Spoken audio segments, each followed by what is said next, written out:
મોડાસામાંથી ઝડપાયો Chinese દોરીનો જથ્થો। પોલીસે ગણેશપુરા વિસ્તારમાં એક ગોડાઉનમાં દરોડા પાડ્યા, જ્યાંથી તપાસ દરમિયાન ચાઇનીઝ દોરીની 480 જેટલી ફિરકીઓ મળી આવી। પોલીસે સ્થળ ઉપરથી 2,40,000થી વધુના મુદ્દામાલ સાથે એક આરોપીની ધરપકડ કરી।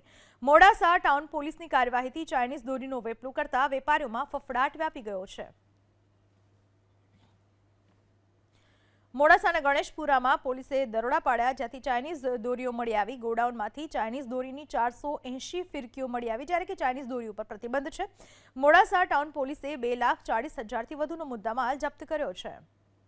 તપાસ દરમિયાન ચાઇનીઝ દોરીની 480 જેટલી ફિરકીઓ મળી આવી। પોલીસે સ્થળ ઉપરથી 2,40,000થી વધુના મુદ્દામાલ સાથે એક આરોપીની ધરપકડ કરી।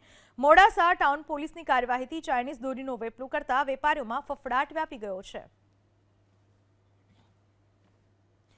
મોડાસાના ગણેશપુરામાં પોલીસે દરોડા પાડ્યા, જ્યાંથી ચાઇનીઝ દોરીઓ મળી આવી। ગોડાઉનમાંથી ચાઇનીઝ દોરીની 480 ફિરકીઓ મળી આવી, જ્યારે કે ચાઇનીઝ દોરી ઉપર પ્રતિબંધ છે। મોડાસા ટાઉન પોલીસે 2,40,000થી વધુનો મુદ્દામાલ જપ્ત કર્યો છે।